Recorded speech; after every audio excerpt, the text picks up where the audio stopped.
हमने रिव्यू किया है और कुछ भी चीज़ें ठीक करने की ज़रूरत है क्योंकि पिछले 6 साल में काफ़ी सारा चीज़ें बिगड़ी हैं और उनको आज सुधारने की ज़रूरत है। और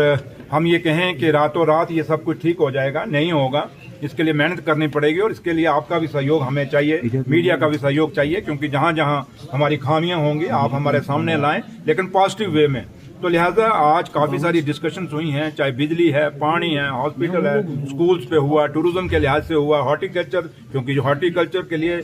शुपैया जाना जाता है और सेब देश और दुनिया में इसकी पहचान है अपनी। तो लिहाजा हॉर्टिकल्चर, एग्रीकल्चर, हर डिपार्टमेंट में ऑनरेबल MLAs हमारे दोनों शौकत साहब और शबीर साहब ने भी अपने पॉइंट्स ऑफिसरान के सामने रखे हैं, ऑफिसरान ने भी अपने अपने जवाब दिए हैं। और कुछ चीज़ें जो हैं ये, क्योंकि पहली रिव्यू मीटिंग थी सरकार बनने के बाद इतने बड़े प्लेटफॉर्म पे, तो लिहाजा कुछ चीज़ें हैं जो हम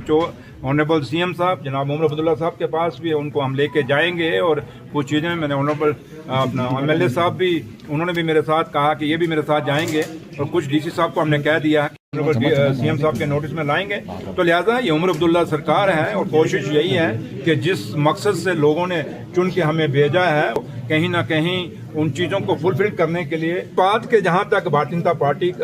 जो सरकार है दिल्ली के अंदर और जम्मू कश्मीर में उमर अब्दुल्ला सरकार है, तो ये सरकारें दोनों हैं, क्योंकि देश को भी मजबूत करना है और जम्मू कश्मीर को भी मजबूत करना है। रही जहां बात जो अलायंस की आप कह रहे हैं, अलायंस कभी भी नहीं हो सकता, क्योंकि हम मेजॉरिटी में हैं और हमारी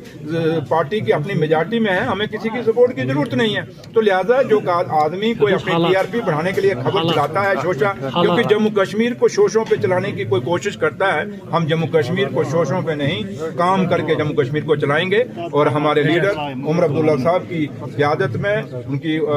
चीफ मिनिस्टर साहब के हुक्म के मुताबिक और हमारे कायद जनाब फारूक अब्दुल्ला साहब के मुताबिक अच्छा काम करने की कोशिश करेंगे। लेकिन एक चीज मैं जरूर कहूंगा कि जम्मू कश्मीर के अंदर ड्रग्स बहुत आ गया है और ये ड्रग्स के कारण हमारी नस्लें, हमारे बच्चे खराब हो रहे हैं।